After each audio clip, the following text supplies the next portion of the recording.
PremierBilliards.com. Exceptional cues, cases, and accessories from top-tier brands. Want it? Need it? Find it. PremierBilliards.com.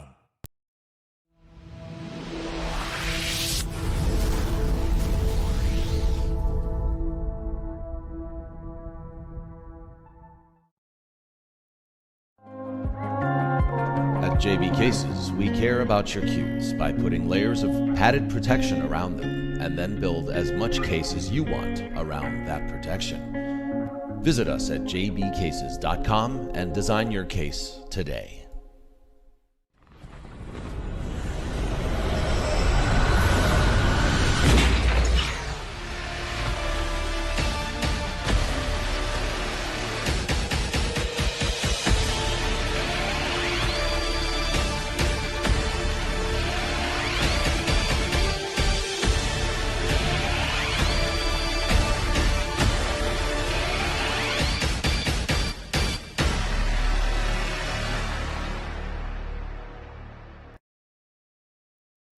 Hello, I'm Joe. Welcome to my mobile cue service shop. Come on in.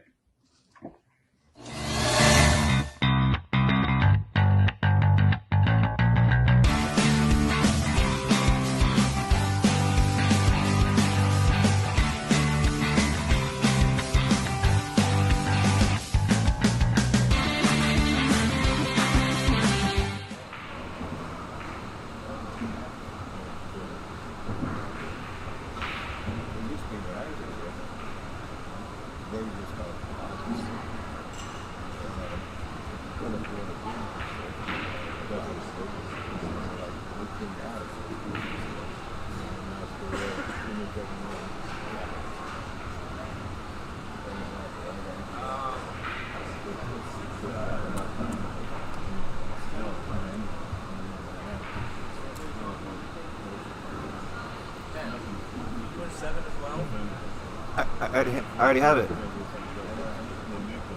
What's that? Oh, we'll get parts of it, yeah. It'll be back and forth.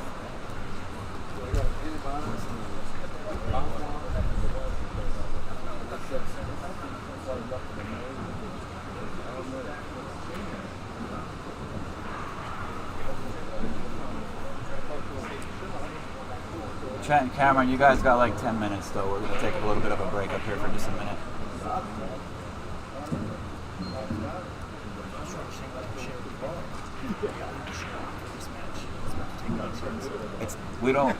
We go kind of from match to match. We're doing 2 matches at a time. So as far as it's Bailey and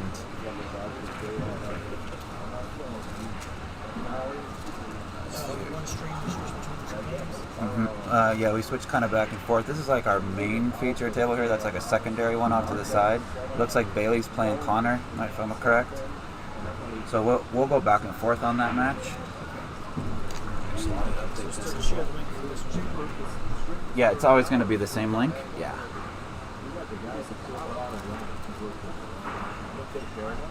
You're welcome.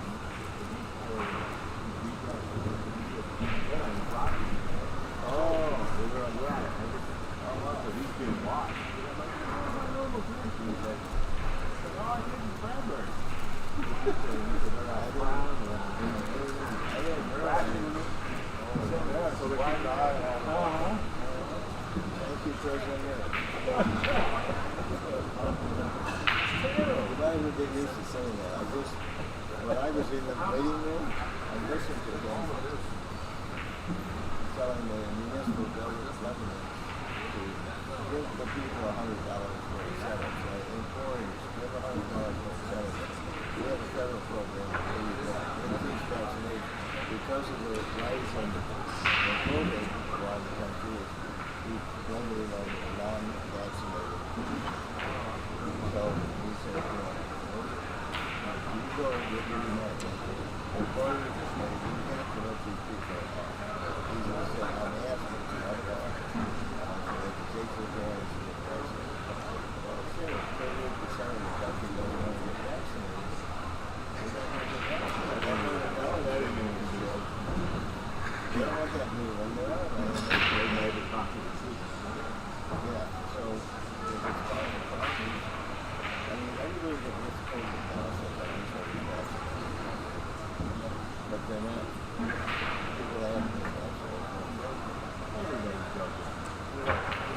everybody does it. Now it's going to create a civil war. Not a good thing. I told my wife I was on the mask.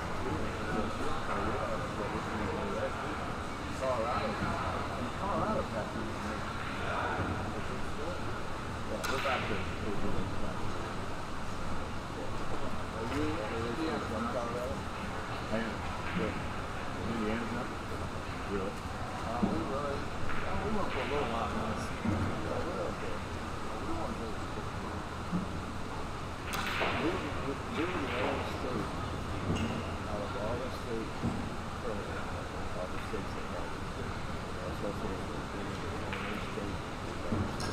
Good. We have only 2020, only 21. Not right now. When the weather.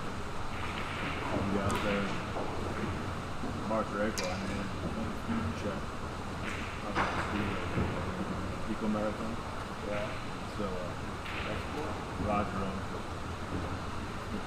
show in Swamp. Show Swamp Wrestling Fall. And it's about the speedway. Speedway. It's either March or April. Yeah, most of it's Racing on ice. well, sometimes one time it was heavy day, we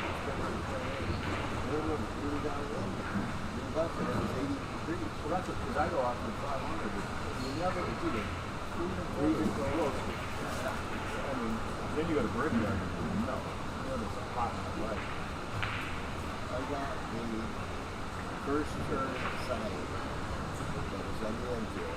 I mean, on the surface, on the rope. And I bought it at auction for Julie's mom last year's birthday. She's born in the 35th. No, the 28th. Julie's born the 29th. And what's that? 31st, right? 31st. That's good. Yeah. So I gave you that sign and she set it outside. It's an outside sign. And I put it back in. And they get that out. The guy's right behind the shoulder. You get some good money for it. It's a one of a kind. It's the first. I've done it.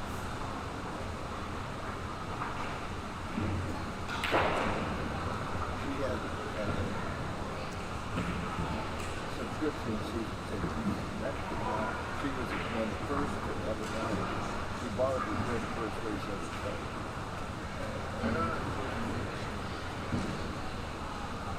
Oh, in Michigan? Michigan, Bristol. Michigan had a different birthday. She's like, My first race I worked up in. It's when Bristol or Michigan. It's when he died.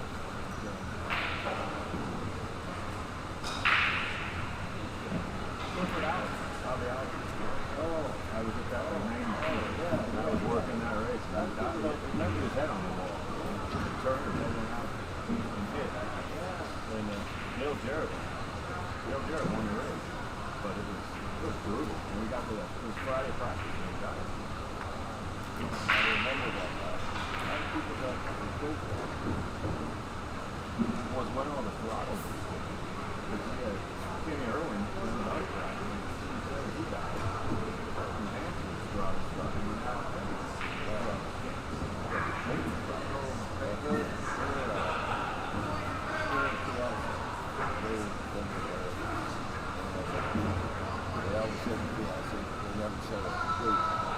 And that's okay. They didn't want it. I don't think they wanted it.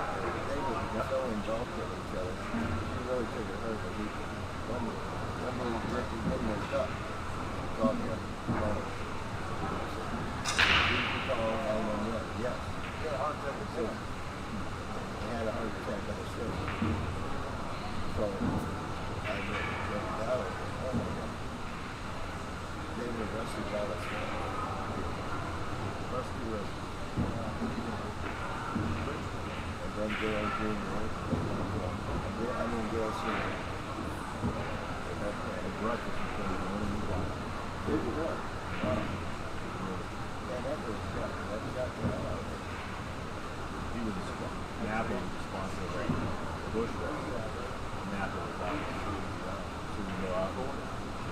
track. I used to have it last night. And he had run the IROC Friday morning. That was the one where we went into the grass and we got that. So we go over and you get there so early, it's 55. So we're running around the infield. Guy from Napa says, come over and have breakfast. So we were there. Had breakfast. And you hit that wall and you could just tell the way safely was. And you could see Schrader, he was waving.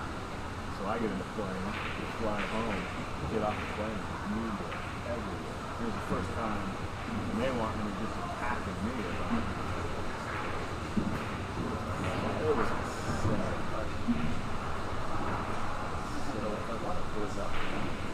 No, $800 a day for concessions. People gotta buy it. You get it for free. I don't know, do I? I'll get it. In the offices over there, we've got one. Oh, that's all right. Don't pay for it. I'll just go grab one over Just here. grab some from Carol.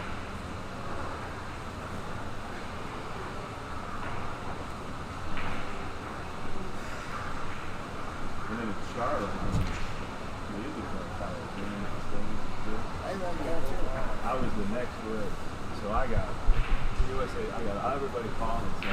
All right, folks, we got Cameron hitting balls right now. I think Trenton's already taken a few minutes to get acclimated to the table. We're gonna have two matches going back and forth here. Our second feature table, we're gonna have Bailey Barber versus Konner McFadyen. Conor is no stranger to being on either of these stream tables.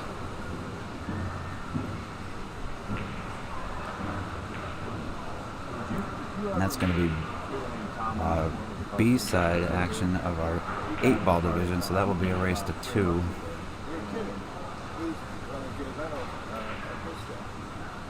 That will be taking place right here. We'll have Bailey Barber and Konner McFadyen.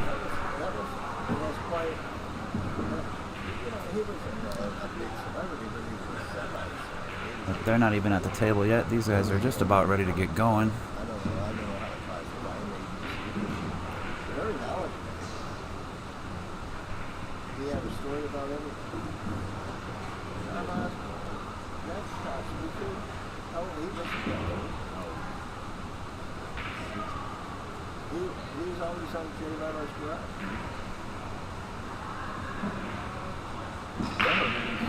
Show from the Eco Marathon where we came out and drove in the car and did the whole show. That was when we were in Detroit, probably. He's something else. He's got that. What do you think his contract is? Oh my God.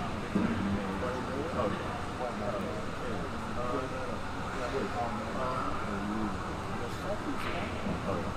It's one of a kind. So, he goes to Indies. He's got about a kid in the game.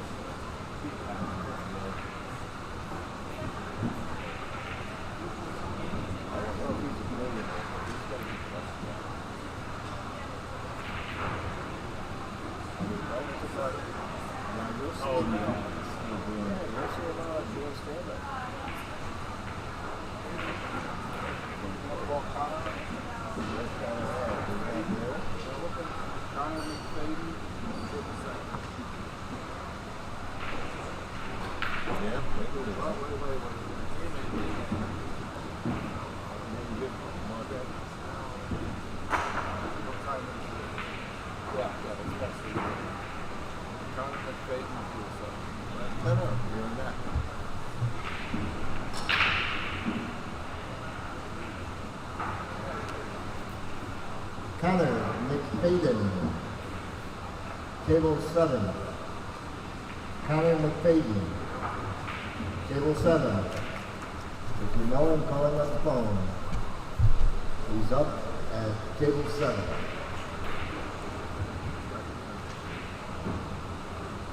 You can't sell it from back here, but out here, Oh yeah, you hear it. it's a little loud. Absolutely.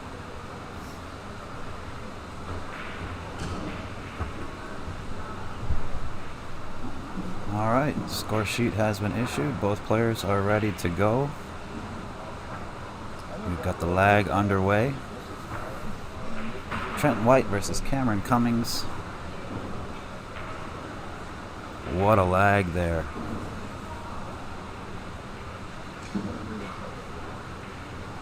So Trent wins the leg. This is our 10-ball division.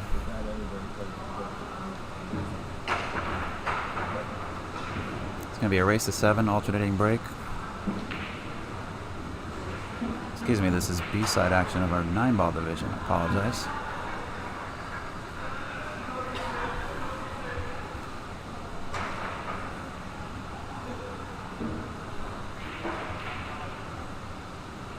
Yeah, our 18 and under division, 9-ball.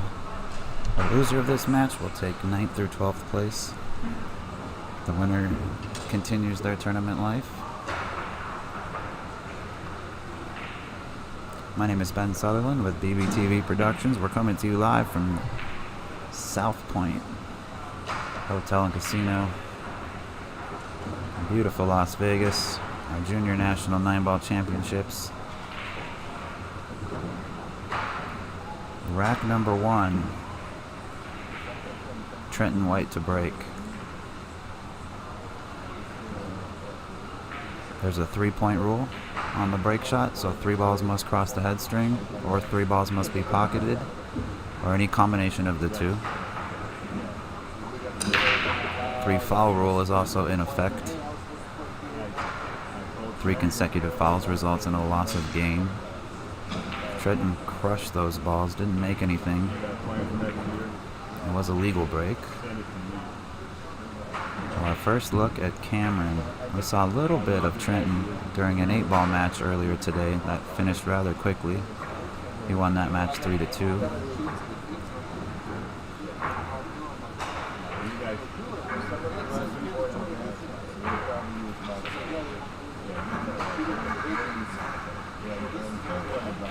Good safety shot there from Cameron.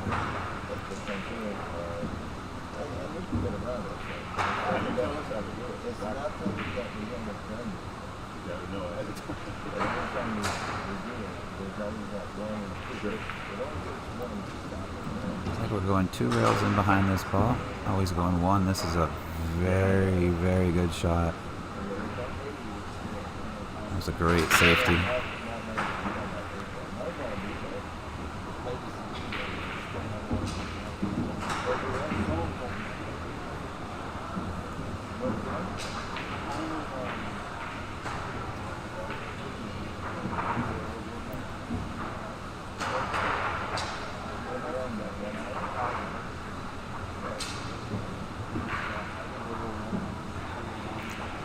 Going 2 rails behind the 8, just like this.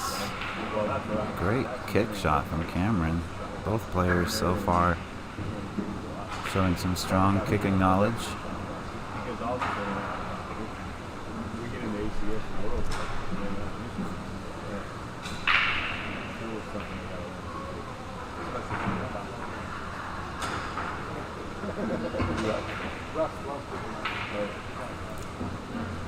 So the first opening goes to Cameron.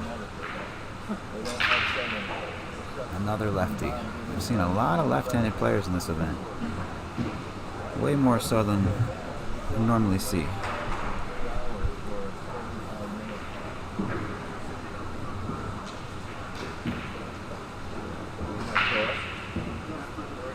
Beautifully struck ball there.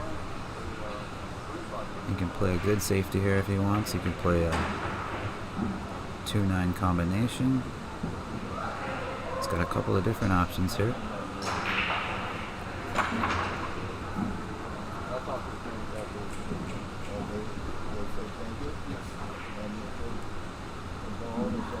So he's looking at banking the 2 off the foot rail, clipping the edge of the 9, giving himself a chance to pocket that 9 while also sending the 2-ball back up table.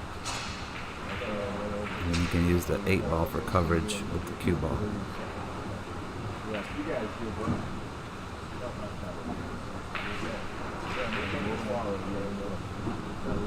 Great shot.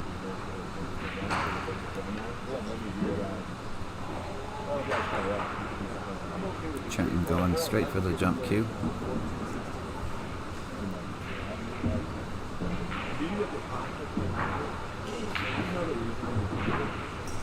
the idea was for the so that you guys help us figure out concepts. And of course, we want to be more advanced next year, so we get a scoring system that's easy to put together. But what we run into is that field early and want, and then we don't use the world. That's where they get fit to see things. So you're not even competitive with the world. So it's taking a workplace safety model and it's working. And so trying to eliminate that, so you have to play in the highest position. Trent really studying this one. I don't think he's worried about contact. He's just trying to figure out what he wants to do with it. He could cut this in the side.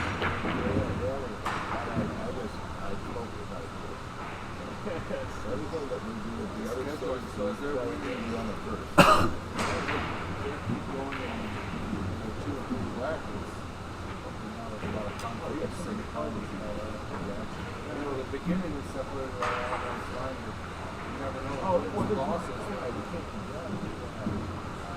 Now you know what we're trying to do. You guys we got to make it work. We're June, I can't. I can't. You have the proper amount of time.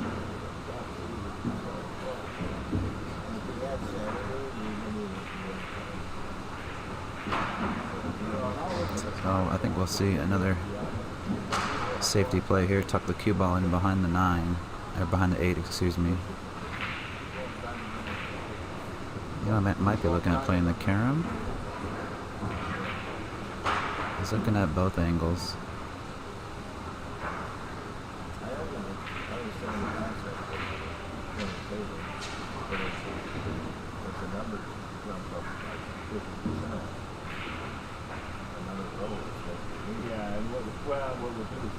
Oh, that was a great cut.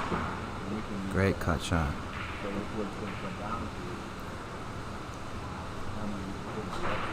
And I think a safety is in order here.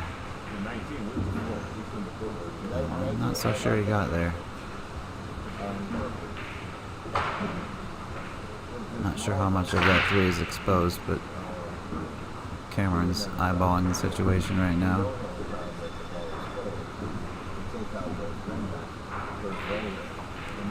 Yeah, must be just partially hooked.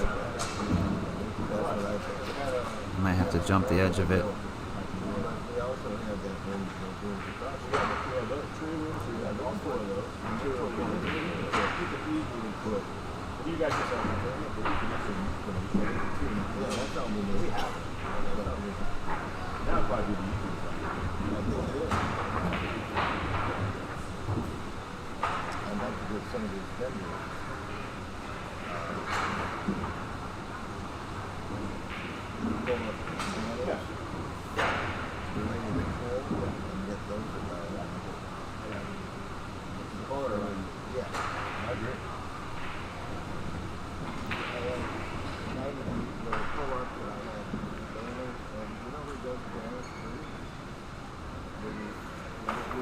So we're going airborne.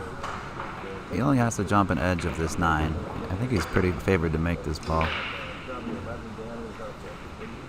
was a great attempt. He would have had position as well. It was a good shot.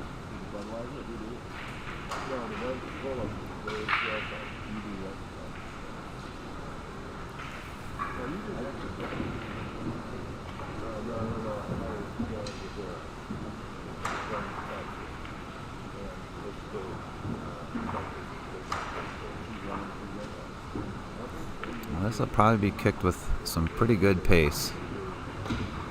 Yeah, he hit that hard. Reason being was if he pocketed that 3, he needed to get that cue ball back up table.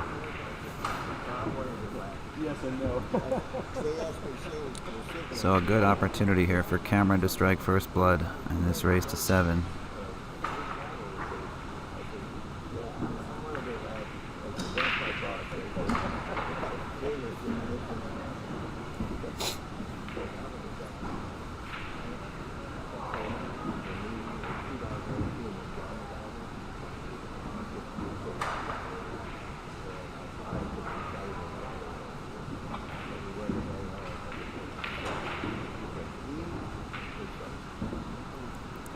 Looking pretty good here. A little bit flat on this ball, but nothing a good punch stroke can't get out of there.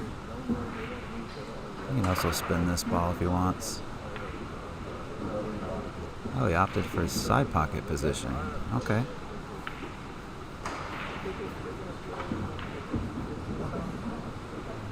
It's a little bit tricky now.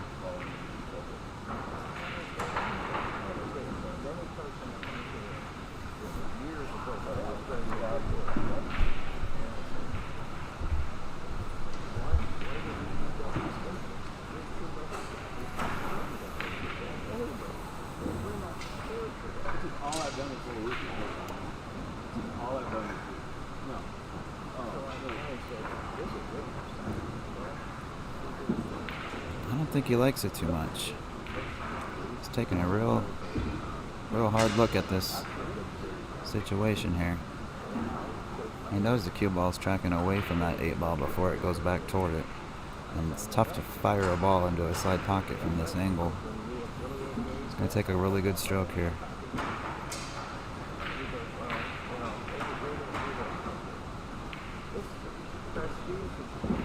And he hit it like a champion.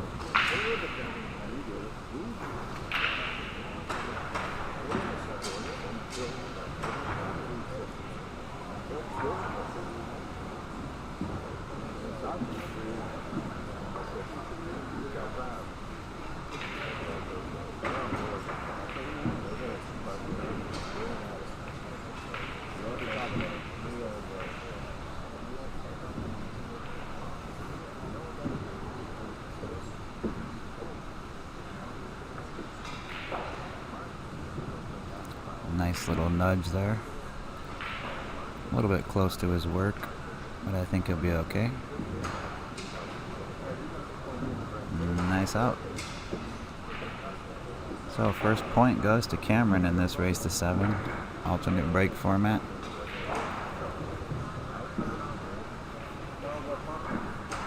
Still waiting on one of our opponents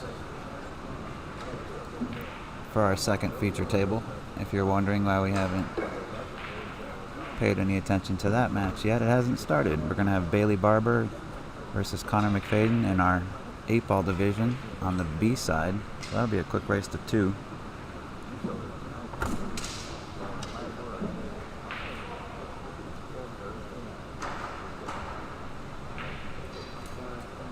All right.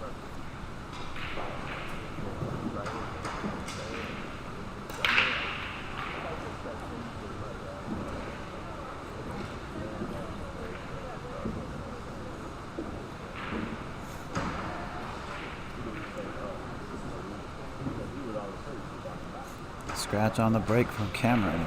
Ball in hand for Trenton. Pretty wide open table here. He's focused on the 8 and the 5. He'll likely be playing a combination into them.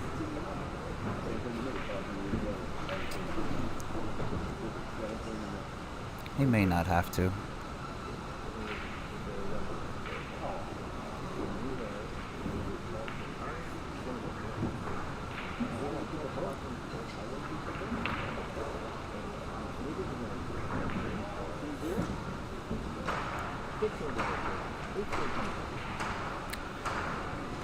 I like shooting this 3 into the foot rail, into the back of the 8, and then into the 5.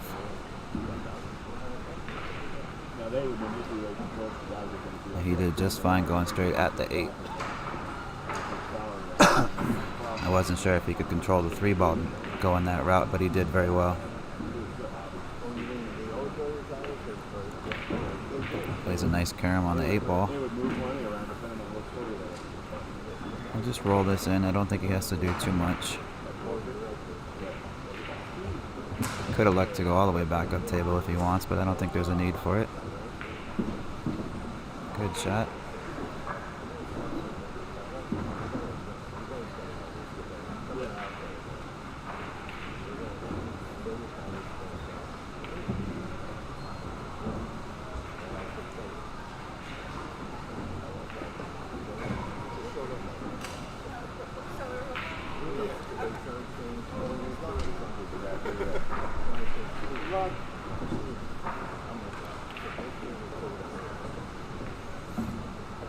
like the pace that Trent plays with here. Nice and smooth, but aggressive.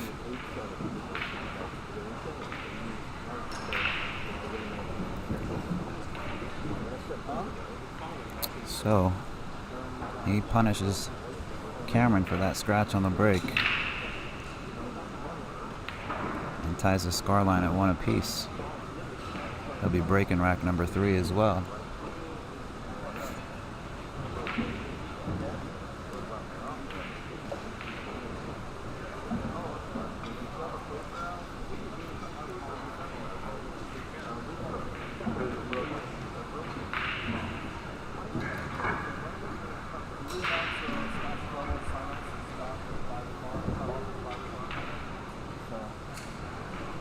Hey folks,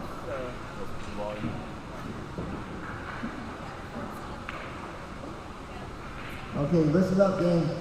Scotch double sign-ups. Registration is over at 5 p.m. So if you're just on the border and you don't know if you're going to play or not, make a decision and get out there. See Carol at registration. Get signed up for the blind draw Scotch double. Last year was a ton of fun.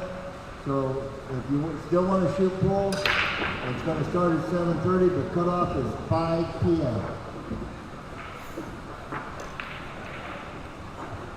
Killer break from Trenton. Pockets 3 balls.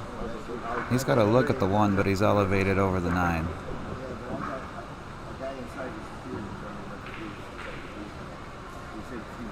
But the good news is if he does roll this ball in, I think the 3 does pass the 9. So there's definitely dividends if he pockets this 1 ball.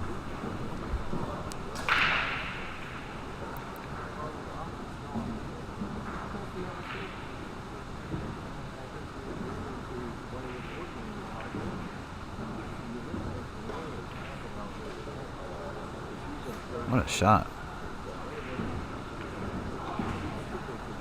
What a great shot.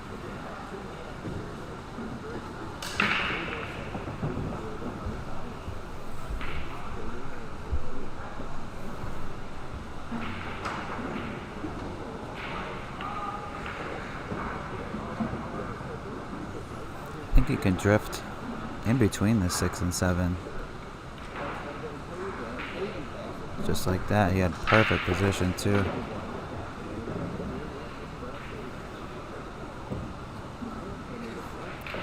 We'll see if Cameron decides to jump this or put a little masse on it. He's going with the jump cue. Well, he was. I think he realized that he can get away with just spinning this ball. And that's what he's doing. Only concern is hitting it dead flush in the face, because it could follow in the hole. But he did very well.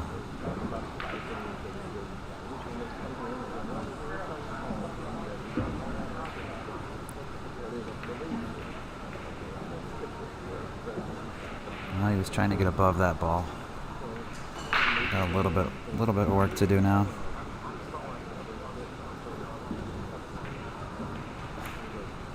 It's natural position for the 8 though. If he just rolls this in, or even if he plays it with a little bit of pace, he can go 3 rails, come back around towards center table.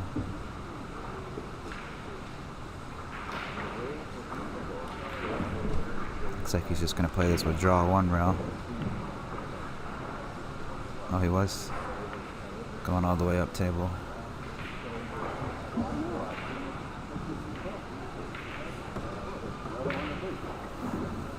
So the 7 ball hangs up. Trent's going to go take a look at how deep this ball is.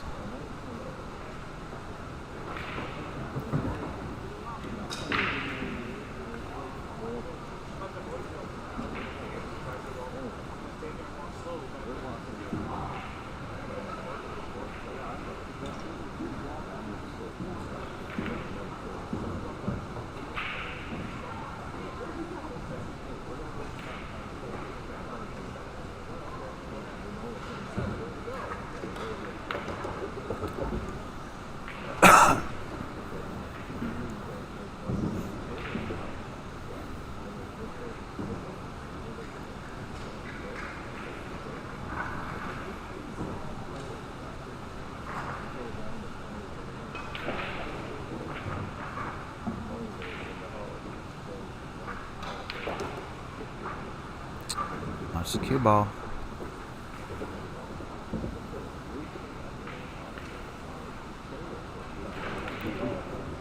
That's unfortunate for Trenton. Made a couple nice shots there.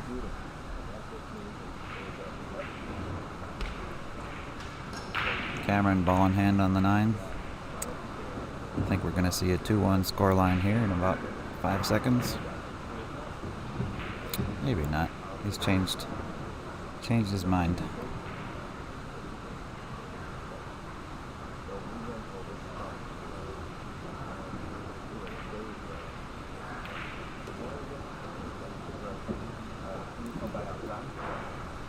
So just like that, 2-1 lead. And breaking.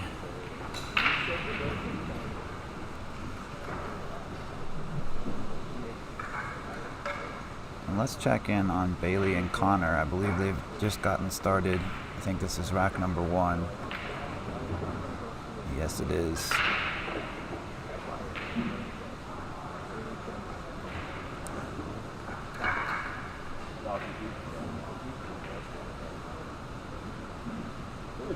It's our first look at Bailey. She hasn't been on the stream yet. Conor's been on a few different times now.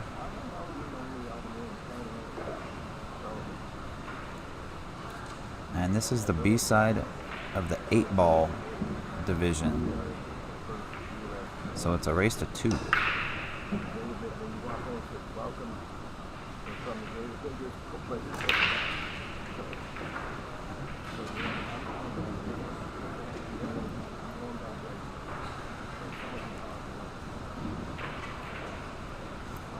That 5-ball is in a great position right now for Bailey. I'd try to use that as my key ball as I could. She might be forced to play. Okay, that's actually a really well thought out shot right there. She put the 3 into a better position for herself. The 13 ball's out of play, and the 10 is going to take a pretty steep cut. If he can make this ball and somehow end up on the short side, or pocket this 10 and the 5 in the same shot, he's in a good position. This just got a little bit tricky. He's going to probably try to follow this ball in now. I'm not sure if he knows the shot or if he's comfortable with it, and it's certainly not extremely easy, but he can shoot that 13 into the 5 and make them both. He plays it with the right speed and the right English. That 13 will follow. Like that. And that little friendly rub on the 8 certainly didn't hurt his cause either. That was really well done by Conor. And an excellent safety attempt from Bailey.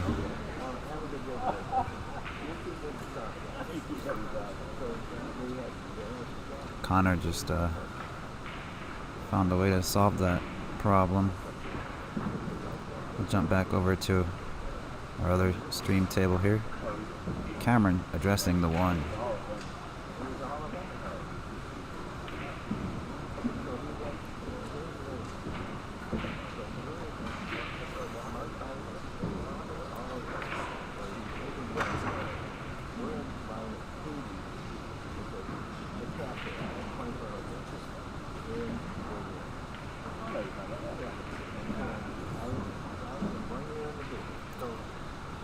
That's not what Cameron had in mind. I want to jump back over here real quick and we'll get a look at Bailey's break. This is a short race, so this will be her only break in the match.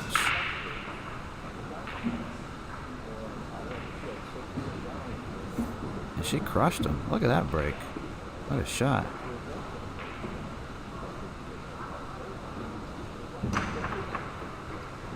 We'll come back to that in a minute. Trent's running around like a man on a mission here.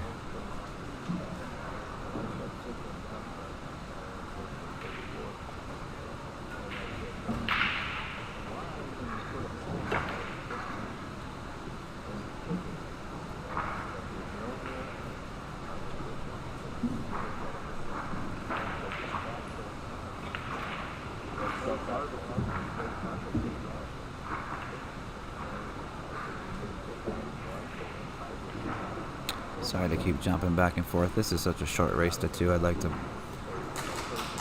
pay as much attention as we can to these two as well.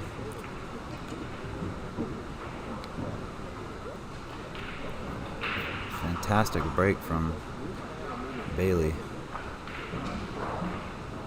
She's elected to take solids.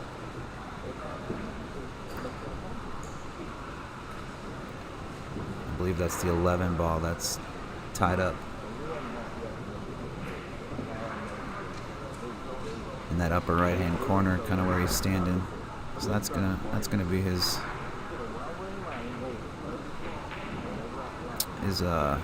main puzzle to solve here.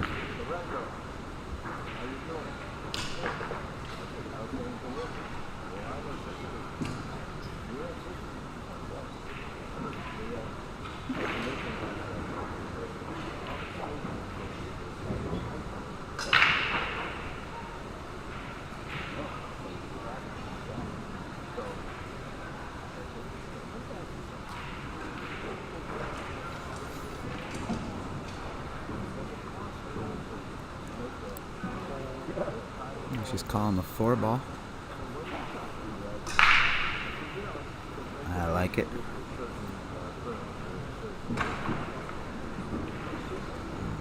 She hit it perfectly.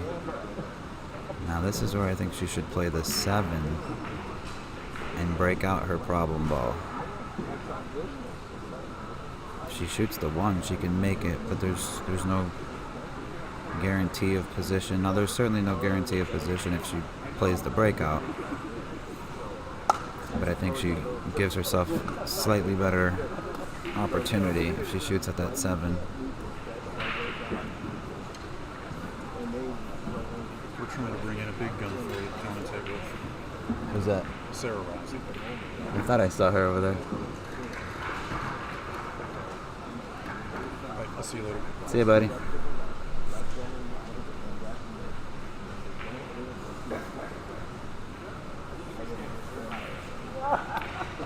Well, we might have the legendary Sarah Rousey coming into the booth, do some commentary with me. That'll be fun.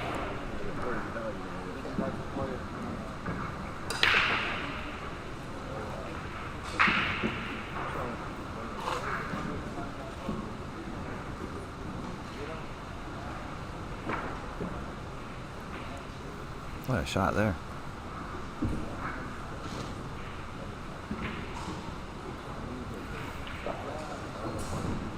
Oh, yeah. When I was on the race track, he played sports. I told him I didn't do that. I said, I don't remember the guy. He told me to get him in. This 10 ball and the 14 are obviously a clear problem for Conor at the moment.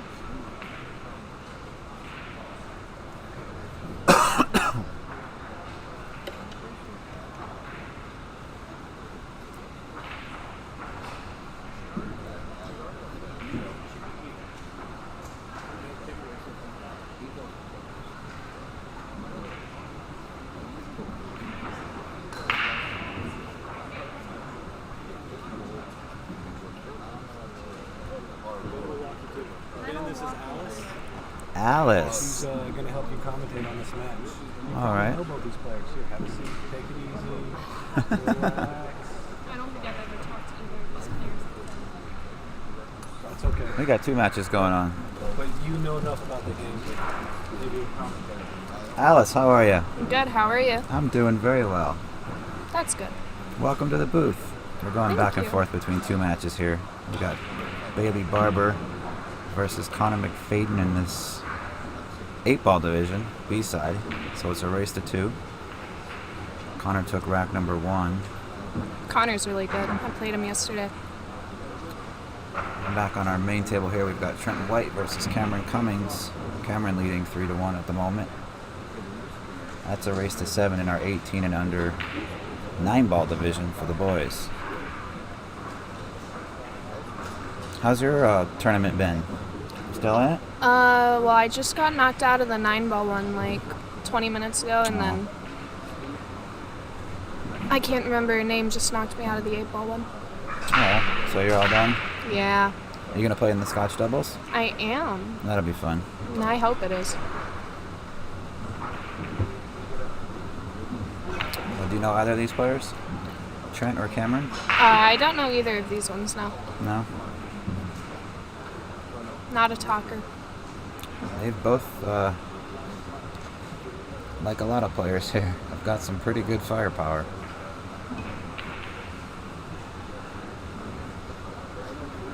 That was a good try.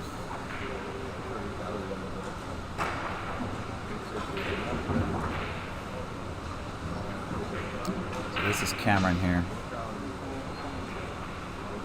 Currently leading 3-1. I believe he's out of the Dallas-Fort Worth area.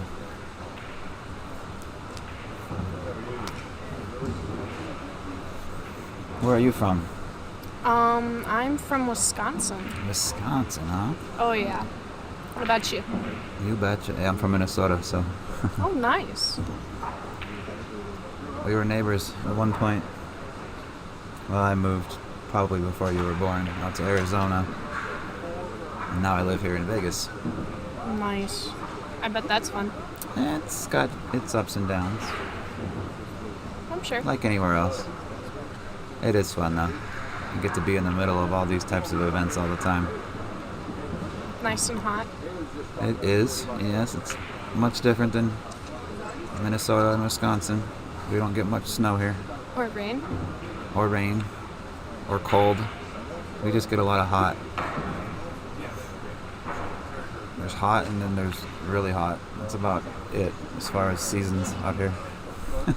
I walked outside last night to grab something and wow. It was really warm. Ooh, What a shot. That was pretty.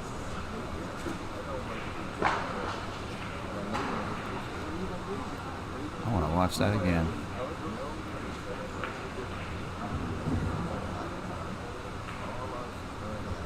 Wow. What a shot. Oh my goodness. Well done. Like I said, firepower. Honestly. You play pool? I do, for about 20 years. Nice. I didn't get started as early as most of you guys did, which I wish I would have. I didn't even get introduced to the game until I was about 16 years old. But yeah, I've played for about 20 years now. It'll be 20 years in December. Nice. I haven't played so much in the last year or two. I've been working a lot. I got married not too long ago. My wife and I are having our first child here in a little while. So priorities kind of changed a little bit. I don't play quite as much. Yeah. Did you ever make it to any big events? Yeah, I've played the U.S. Open. I won the ACS Nationals in 2013, 8-ball division. Played in like a lot of Diamond Tour and Mez Tour stops, but never won any of them. Never got to that top tier. Yeah. Nowadays, whenever I do screw a queue together, it's just to have fun. I'm not doing it to try to make a living anymore or try to go pro. I've kind of succumbed to the fact that I am where I am and I'm not going to get any better. I think that's where I'm about to go. No, you got plenty of time to keep going. I got back problems and leg problems and my eyes are starting to go. Don't get old, okay? I'll try. Stay young. That is the goal.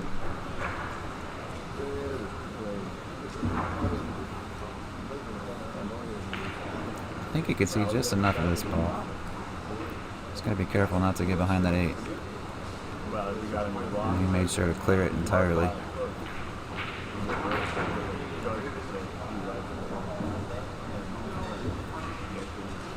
Check back in over here. I think he just scratched on the 8-ball. I think you're right. So this will give Bailey a ball in hand with 2 balls left to tie the scoreline and make it a hill match.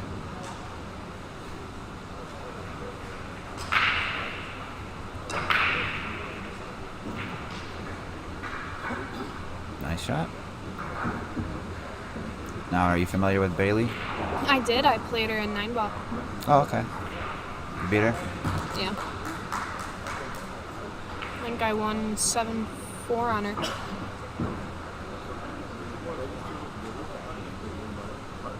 So while he's racking, let's go back over here. Trent's in the middle of running out. An opportunity to get back within one rack.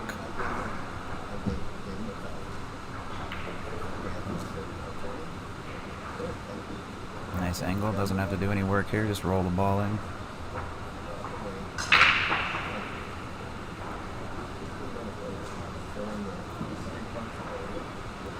How long have you been commentating for?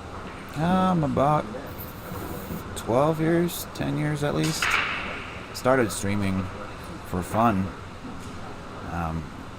Just action matches in Phoenix when I used to live there with, an iPad and an iPhone. Yeah. And it just kind of evolved from there. We started getting a little bit of a following, so I decided to invest in some nicer equipment. And still was doing it for fun, and then ended up kind of building a little over the years, just building a little bit more of a reputation. And finally, about a little over a year ago, I decided I'm going all out. I bought this new PC, all these mics and cameras and tripods, everything you see here, and a whole lot more, along with a partner of mine, invested in this. And so now this is what I do full time. This is what pays the bills.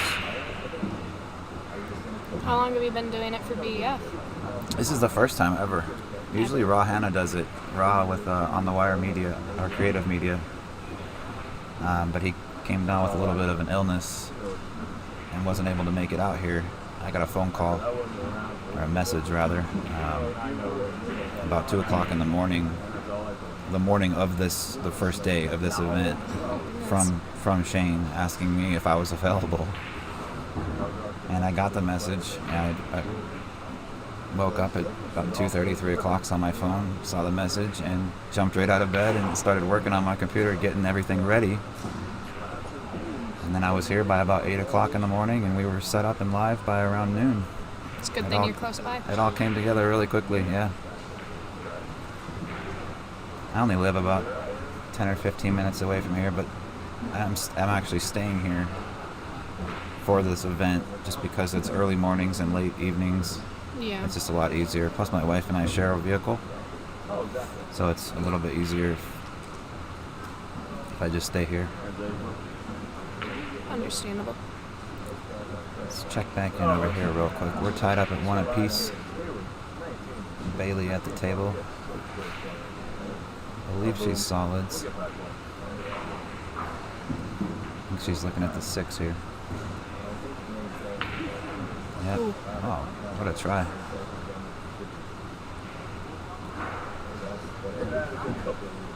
So the 10 ball looks like the tricky one to figure out here for Conor.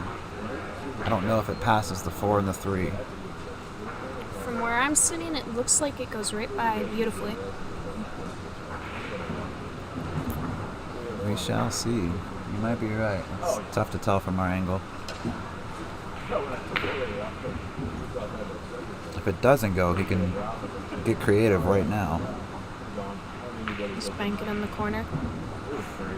I thought maybe he could cheat that pocket just a touch and draw the cue ball into the 10 and get the 10 out of there. Oh, I see. If it doesn't pass. If he leaves the 10 alone, that tells us that it probably does pass. I don't know if I'd want to leave the 10 for my key ball, my last ball. Unless he's that confident in it. Unless he knew he can get... Okay, so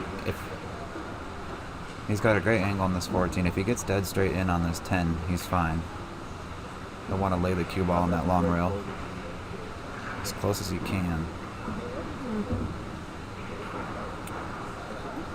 Yeah, so it leaked out a little bit, so now he's going to have to get a little creative for position on the 8.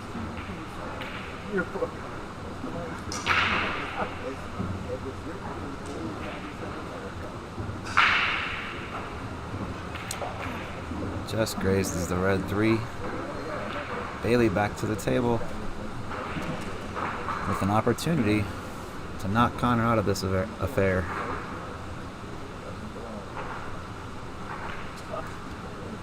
Wonder if she's feeling any nerves.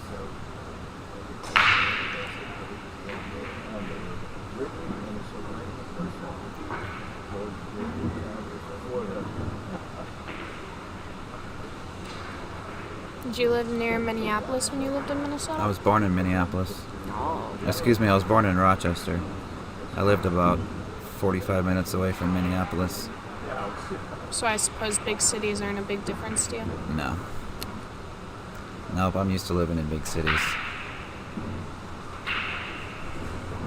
Truthfully, though, when I was born in Rochester, but I didn't live in Rochester. We lived in Austin. I'm not sure if you're familiar with where Austin, Minnesota is. Yes, I've been there before. Southeast. Pretty close to Iowa, almost on the border. Mm-hmm. And that was actually a pretty small town, but I only lived there until I was about 5 or 6 years old. Then we moved to Arizona, and then we were in Phoenix, big city. Oh, yeah. I think I drove through there one time. All my family's still there. My wife and I are actually thinking about moving back. Just because, like I said, we're about to have a kid, so we'd like to be closer to my parents and the rest of our family members. A lot of her family's in Colorado as well, but we've got roots and property in Arizona, so we might head back.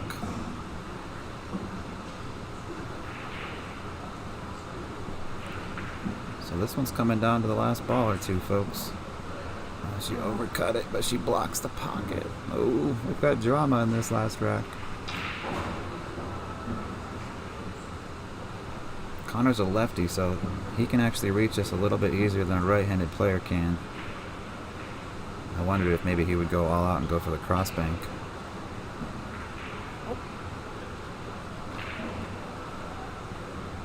I don't think you got it. The look on his face tells me that he's not happy. Do you know if Connor's still in the main event? For 9-ball? I can tell you. I believe he is, as a matter of fact, but I don't want to say for sure with that. Yep. Yeah, he's still in the 14 and under. He's on the B side as well. He'll be playing tomorrow at 9 in the morning against Timothy Casey. Tim Casey. Meanwhile, Bailey straight in on the 8 for the win. Nice. Great match. Congratulations to Bailey Barber, taking down Conor by a score of 2-1. B side of our 8-ball division. Conor's not too happy, but he's still respectful. Gives a fist bump to Bailey. And without missing a beat, let's jump right back over to our main table. We got Cameron. Pull out a sharp knife here if he's going to cut this one in. Nice shot. What a shot! Trent got out of his chair. He thought he was getting back to the table. That was a beautiful shot. It takes a lot of guts to shoot when there's only 2 balls left on the table too. It's one of those shots where you kind of gotta assume if you don't make it, you're gonna lose the game. So very well done. It's gonna take a 4-2 lead.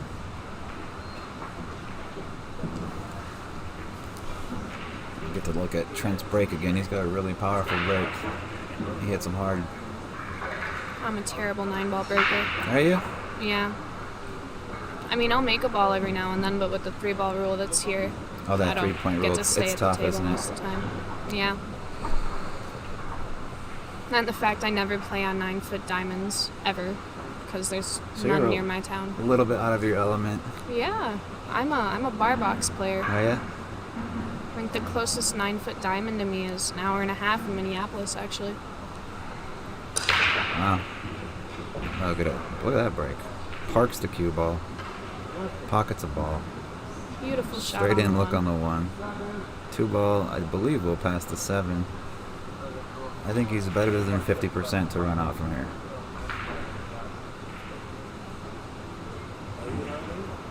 I don't want to jinx him, but oh, where's he going? Okay. A little riskier than what I might have done. Worked out well. What's he going to do with the 3? 3 passes the 7, so he can just draw his way out of this. Draw into this long rail closest to us.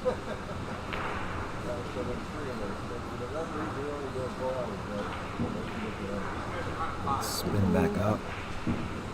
Just got there.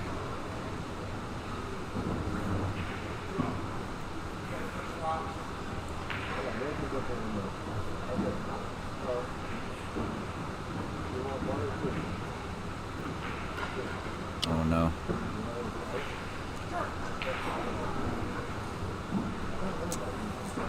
Yeah, that pretty much says it all right there. Hate it when that happens. Yeah. Just tell from his body language. And obviously nobody would be happy with this leave. Is he gonna try jumping it? He's got his jump cue. He just took off the 3rd piece. That's a Predator Air 2. He took off the 3rd piece, so it tells me he's going dart technique. Yep, straight up in the air. What I'd give to be tall. It does help in jumping. Oh yeah. Jumping and braking, it does help a little bit.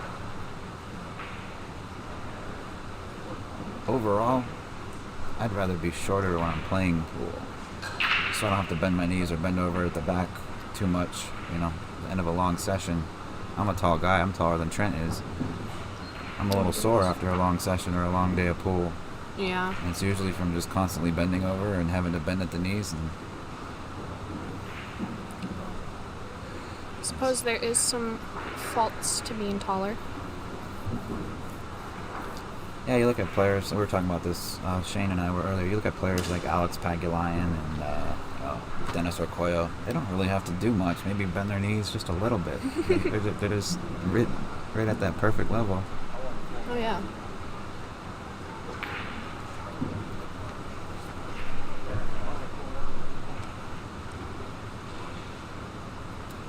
So he elects not to jump. We're going 2 rail kicking at this ball, possibly 3. He's going to catch the 3rd. Nice. And that was a great shot. Got a good lead too. Got a real good leave out of it. He's shaking his head because he wanted to run out. He's disappointed that he hooked himself. But he's got to be happy with the result.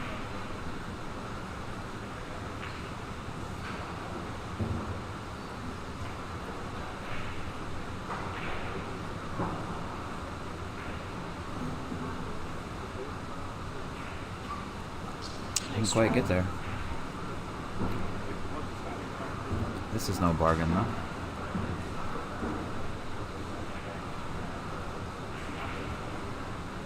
Oh, we're gonna go safety battle here, huh?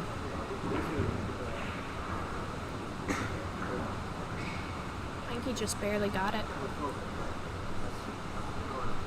I think you're right.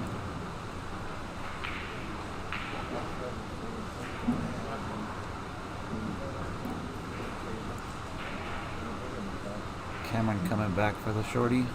He's also got a Predator Air 2. Predator, one of the sponsors of this event. And my previous Q sponsor. I still love everybody at Predator.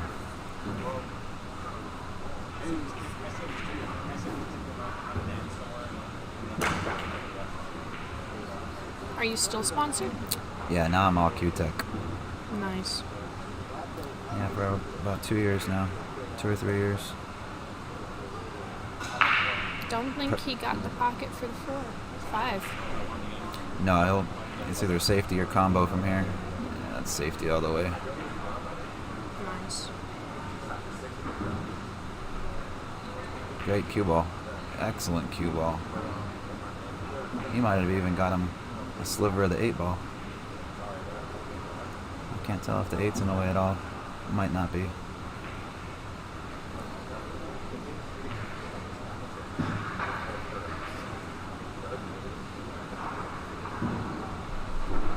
Wow. Nice try. What a try.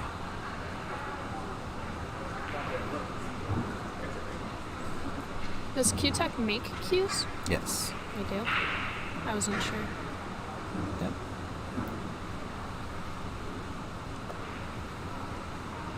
Q-Tech actually is, well, shouldn't talk too much about it, but they actually make their own carbon fiber. They don't outsource it. They've got like a 2 million square foot warehouse in Taiwan or something, where they do most of their manufacturing. In Taiwan? Mm-hmm. That's cool. When you say that they make their own, do you mean that, like, other places don't?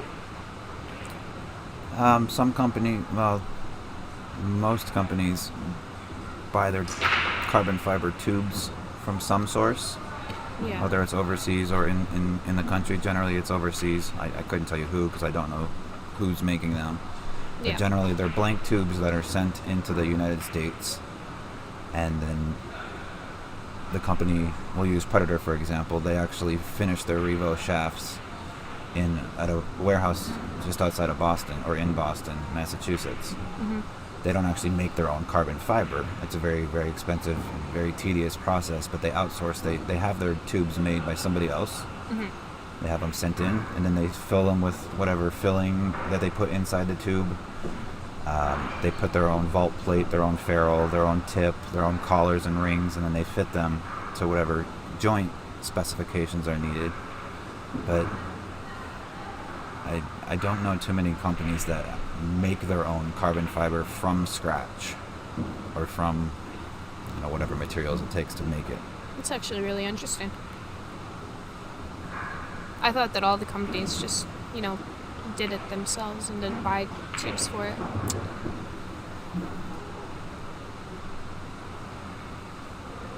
Some do, some don't. I really can't speak on them because I'm not going to attempt to sound like I know everything about every Q company, because I certainly don't. Yeah.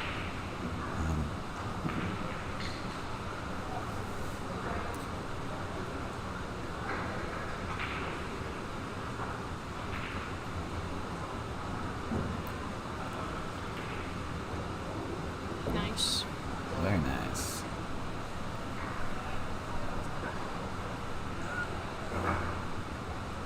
Shouldn't talk too much about Q-Tech. Predator is one of the main sponsors of this event.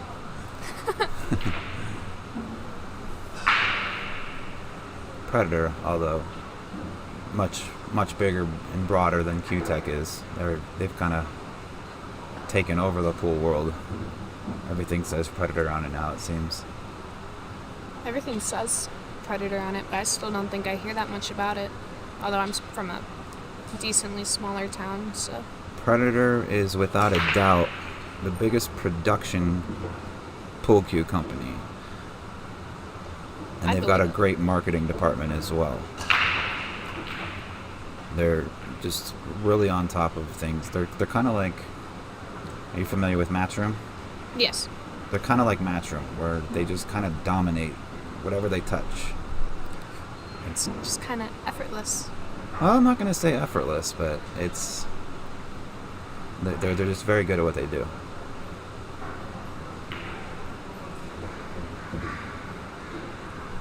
Predator does have some great people. Jessica Wise or Janie Haney, if you're tuning in or if you ever watch this. Hello. Miss you gals, I should say. Two of the many amazing people at Predator. Hi, Justin.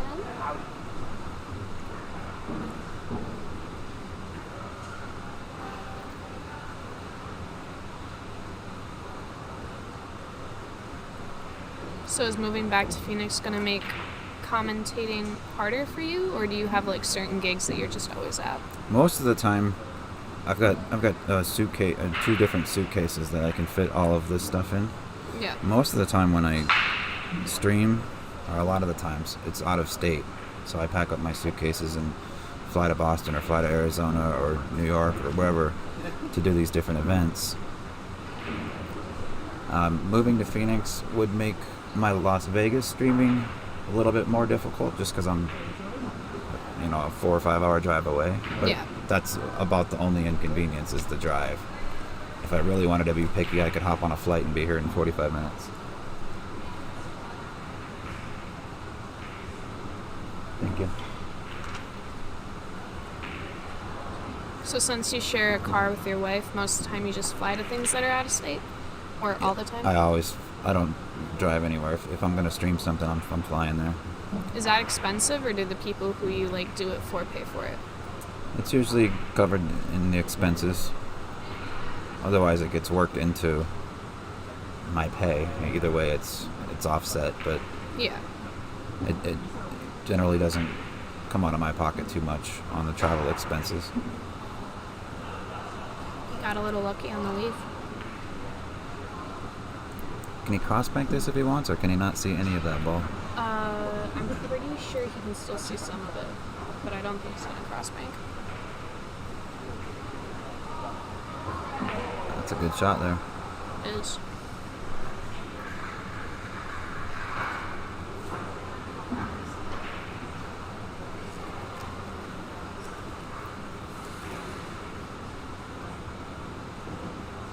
So did you ever shoot in any junior events back when you started at 16? Or No, I did didn't. those not a thing yet? Well, I don't know if, I'm sure Junior Nationals was around then. I'm not sure. I just wasn't familiar with it. I didn't really start taking the game seriously until I was about 18 or 19. At that point, it was already too late for anything that said juniors on it. Yeah. So for a lot of years, all I did was, well, I shouldn't say all I did, but I played every BCA league I could. And then I've played TAP, I've played BCA, I've played VNEA, I've played ACS. I've got, a couple of titles here and there, nothing really worth bragging too much about, but Yeah. couple little league or state championships, but never, like I said, never really anything to boast or brag too much about. 2013 was probably the best year of pool for me. I think that's when I made the most moves and the most money that I've ever made playing pool that year. So first year, and probably the only year I ever made over $100,000 playing pool. Oh goodness, that's a lot of But money. a lot of it was, 3/4 of that was gambling. Yeah. A lot of grinding and a lot of traveling, and I had one really, I don't want to talk too much about gambling when we've got a junior event going on here. I did have one really good weekend out here, and that was the same week that I had won the ACS Nationals. I made a good little score that took care of me for about the rest of the year. I bought a truck, and I'm not encouraging gambling by any means. Things were a little bit different then. Now there's, what was your question? Sorry. Did you say something just now? Oh no, I was talking about the okay. shot Sorry. that he nibbled. Yeah.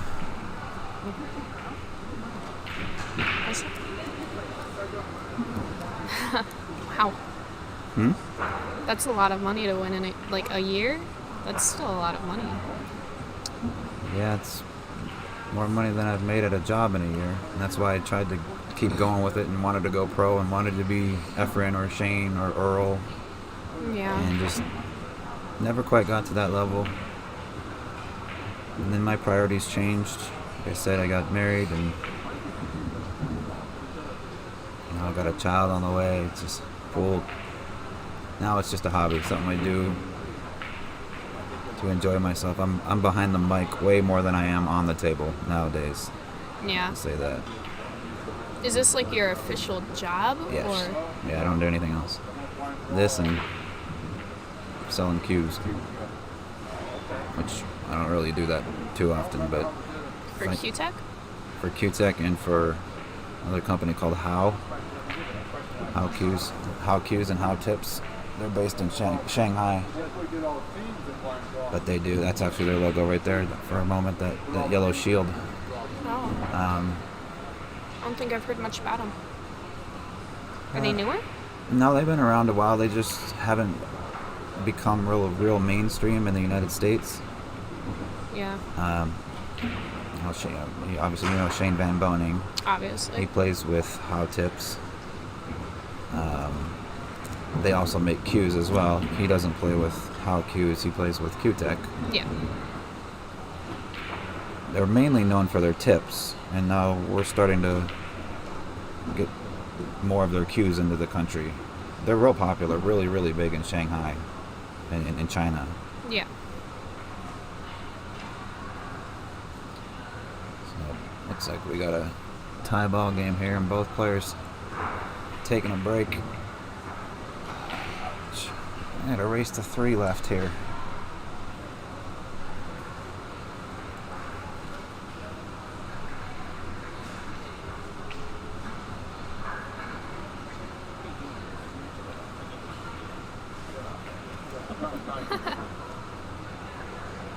Suppose for nationals you never have to really go anywhere. What's that? I said I suppose for nationals you never really have to go anywhere. It's always here, isn't it? Yep.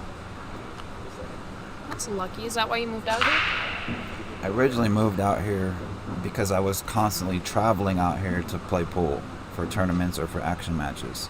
I was constantly driving or flying out here from Arizona, and for like 2 years it got to the point where I was spending more money on travel and hotels than I was actually spending on my own house in Arizona. I was spending more money to go play elsewhere Yeah. to go play here. And this was before my wife and I had even met. Well, he started dating, and I started slowing down a little bit on pool, and I was still coming out here on occasion, and she made a comment one day, well, why don't we just move out there? I said, you know what, Las Vegas is like one of the most fun towns to visit. Every time I go there, I have a blast. Whether I, make money or lose money or whatever the case may be, I always have fun, and I just didn't want the town to lose that ambiance. And I figured if I moved here, it wouldn't be as fun anymore. I wouldn't have that one little town that I could go to 4 hours from my house and go have a blast. Less of a thrill. Yeah. So, and to be honest, that's kind of what it's turned into. I mean, Yeah. Vegas is still fun. Don't get me wrong, but I don't. When I live 10 minutes away or 5 minutes away from all these casinos and Griff's, one of the nicer pool rooms in the country. I'm very, very close to all of that. Now it's like I can kind of take it for granted. Like, I can go anytime I want. I don't want to go now. Whereas before it was like, I want to go. I need to go. Yeah. I was anxious. Now it's just kind of there. Well, I mean, now if we move back to Phoenix, it's going to turn back into that, ooh, let's go there. Yeah, a little bit. I think so. But I'll still have a lot of work that I'll be doing out here, like all the U.S. Open events that take place at Griff's, the U.S. Open bank pool, one pocket, 8-ball and 10-ball. Yeah. These types of events, like if I do the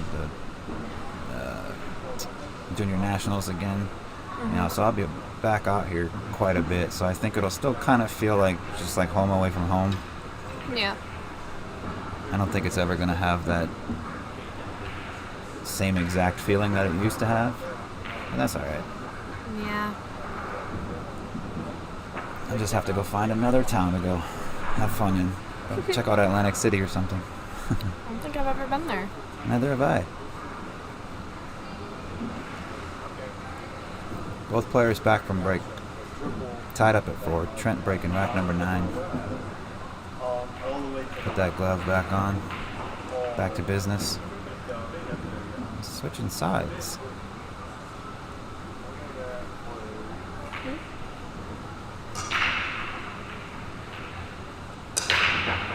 Oh, whoa. Crushed him. Imagine crushing him and not executing the 3-point rule. One ball came up and out of the head string. Nothing else came up except the cue ball. Does the cue ball count on the 3-point rule? Nope.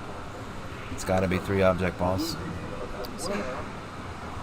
I was really confused because I thought that's how it worked, and then I played my third 9-ball match, and the person I was going against told me that the cue ball counted, and They said it did count? yeah, they said it did count, and she said she checked with a ref about it, and so I wasn't gonna sit there and call somebody on it, so I just went with it. And in the next match, Savannah told me that's not how it worked, and I was indeed wrong. Savannah was correct. Savannah is always correct. Smart lady. Yeah, it's gotta be object balls.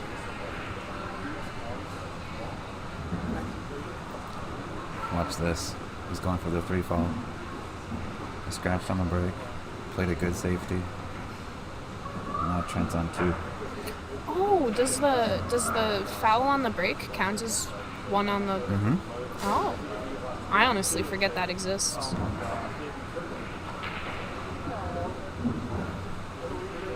That's why Cameron is taking an extra time right here. He wants to make sure he gets that 1 ball out of there and freezes that cue ball right to the back of the blue 2 ball.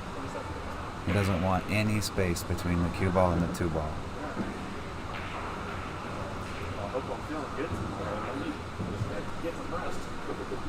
And if he can take the 1 and hide it up in between the 5 and 4 or up in that area, it makes it even tougher for Trent to hit. Now he didn't freeze him, so he's going to leave a 1 or 2 rail escape. Well, maybe not. I don't know, it's pretty close to the 2. It's very close to it, but if he's frozen to it, there's not much he can do. If there's any type of air between the 2, he's got a little bit of room. Yeah, maneuver his way around it all. Yeah, it's a maneuver just a little bit. Now, I didn't hear Trent Cameron. I didn't hear Cameron tell Trenton that he was on 2. Maybe he did and I just missed it. But I believe you have to let your opponent know. Okay, so he did let him know. So that's the first we've seen on the live stream, I do believe. The first 3 foul that we've seen. That was real smart of Cameron. I would have never He thought took about advantage it. of the scratch on the break. I love the 3 foul rule. I've been 3 fouled maybe 3 or 4 times in my life, and it stinks. And it stings when it happens to you. Yeah. And it's almost embarrassing. Like, really, 3 shots in a row, I couldn't get a good hit. But it's Shane Van Bowen. The best players in the world have been 3 fouled before, so there's. I would like to see that. That's a nice break. That was a killer break. Worst part is 8 and 5, and I don't think that's much of a problem. What's that? I said I think the worst one is the 8 and the 5, but that doesn't look like much of a problem, does it? Oh, the 8 and the 4. Oh, is that the 4? Yeah, it's a little bit deceiving, but yeah, I think that is the 4 ball. Sorry, I'm colorblind. I don't know where the 4 ball goes. If it's not touching the 8, which I don't think it is, it probably goes in the side. But he's got to get position on the 6. So.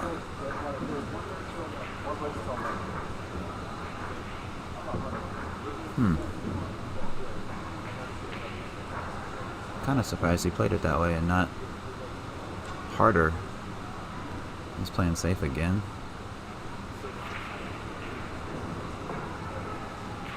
Tried to. I don't know if the 4 ball has a pocket. If it has the side pocket, it's not that great because it's very difficult to get from. You know, if you fire that 4 into the upper side pocket, it's tough to get position on that 6. You really can't shoot them hard into the side pocket from that angle. Unless you get it dead in.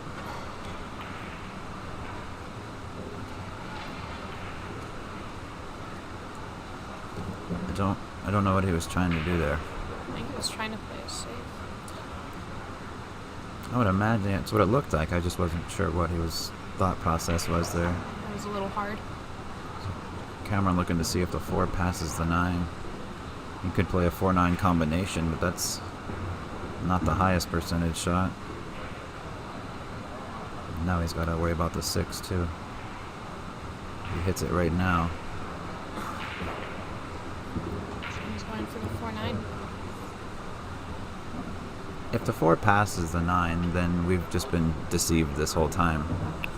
From the angle on the table. From where we're sitting, I suppose. It's tough to tell.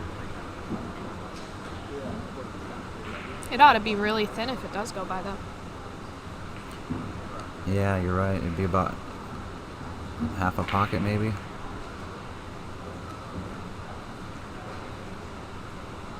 This is easy to overcut.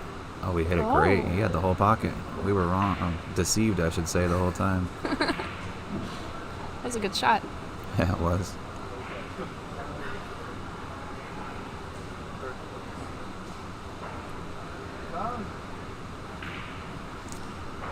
I've not seen Cameron. We got to see Trent play a little bit earlier, but I've not seen Cameron play before until this match, and I'm very impressed.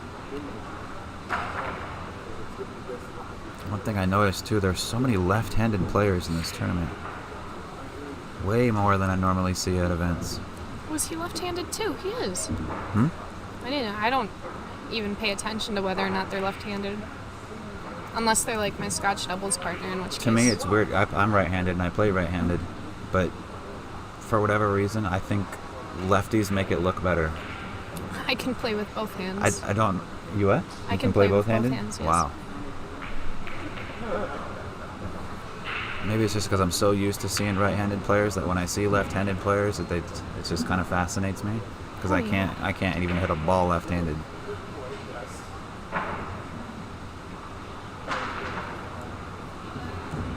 Then you got the Tate family. Every one of those 5 players out here is left-handed. Really? All 5 of them, yes. I didn't even notice when I played Bethany. Yep. Is that some lucky roll I see? It is. Pardon me? He got lucky roll, I don't think. Or maybe... I don't think he's hooked. I don't know, he has the jump cue. He does. You might be right. I think he's... I don't know what I think. He just barely got him.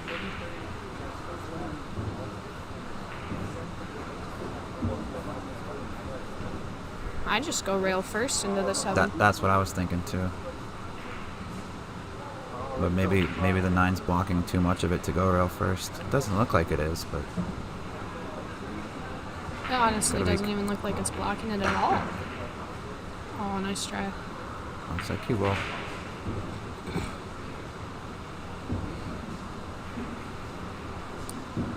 We didn't leave the easiest shot. Cameron's got to make a real good shot here to get back in line for the 8. Trent kind of walked to the table a little bit disgusted there. He rolled his eyes a little bit because of the roll that Cameron got, if you will, or the fortune on that previous shot.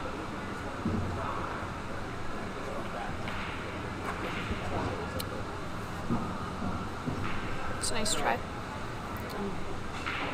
This is where Trent needs to take advantage.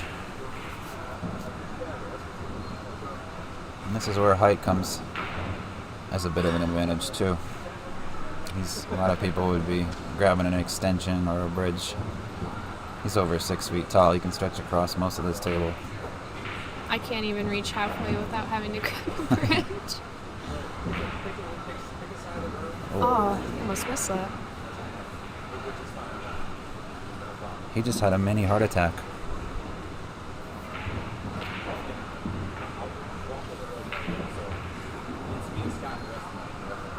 What player's feeling the heat? I like it. I like watching them sweat. I've been in this position before and it's brutal.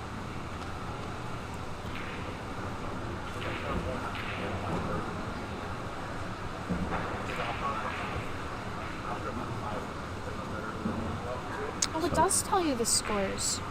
I was looking for that earlier. I couldn't find it. Do you have your own Wi-Fi too, then?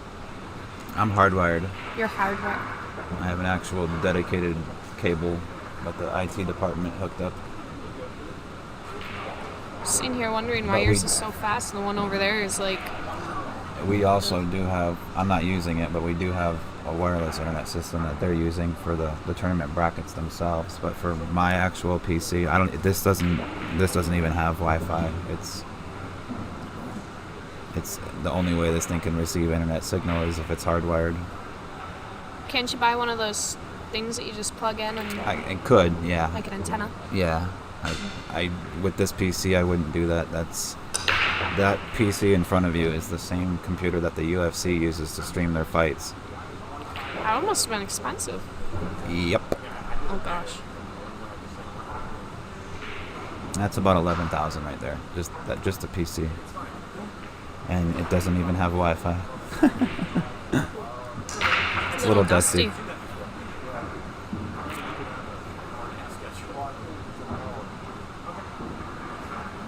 That's cool. Beautiful safety. Yeah, I love that computer. Super solid. You can throw it off the roof of a house and it'll still work. Really now? Oh, that's what they claim. I wouldn't do it, but I thought you spoke from experience. no, I wouldn't do that. No, I'm not taking that chance. I thought he had his jump cue out. I was like, what?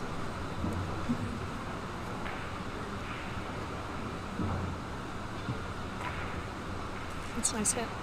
That might go. Oh. I don't think he got any luck on the 2.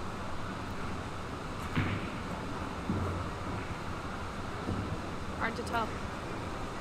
If you can see it, I think he has to play it to the upper right as we view the table.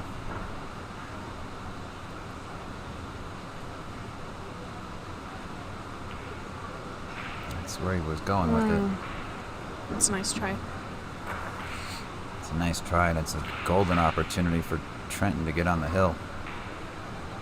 Everything goes. 5 passes the 6. That's what he's looking at, but I can tell you from here it goes. He just double checked it. Probably just spin out 2 rails here, maybe 1.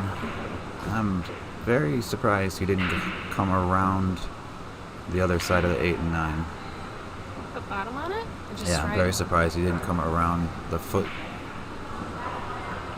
Instead of going to Yeah. the gun.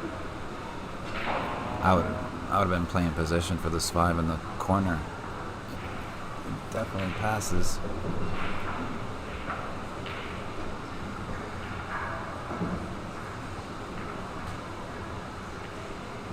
Undercut.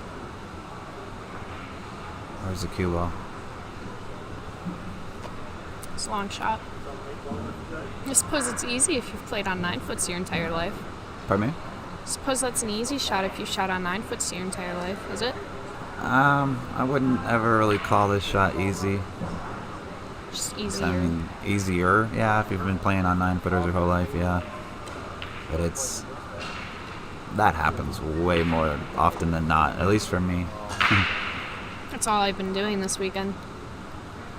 Just kissing the nipples of the pocket and then popping right out of it. I came down last night. I've got my cues in my room. I came down last night after we were done streaming, and I hit some balls on this table here for a few minutes. And I was actually... Huh? With green shirt over there? Yeah. I don't know his actual name. I call him Mr. Favoritism, but... Shane? Shane? I don't know if I should ask about that. Oh, it's just because he told me that he was going to close the room down as soon as the match was done, so I joked around with him and told him it's because he favorites the match that was going on, and he could have just paused it and continued it tomorrow. And he was like, oh, that's not how it works. Thank you, Shane. I'm never going to forget it. Won't ever call him it, but... No, you can call him it. He can take it. Mr. But Favoritism sounds better. I was a little bit surprised at how tough the table actually played. Oh, yeah. You know, I've played on diamonds my whole, well, not my whole life, but for about 15 years. You know, I haven't had a ball in a Brunswick or a Valley in I don't know how long.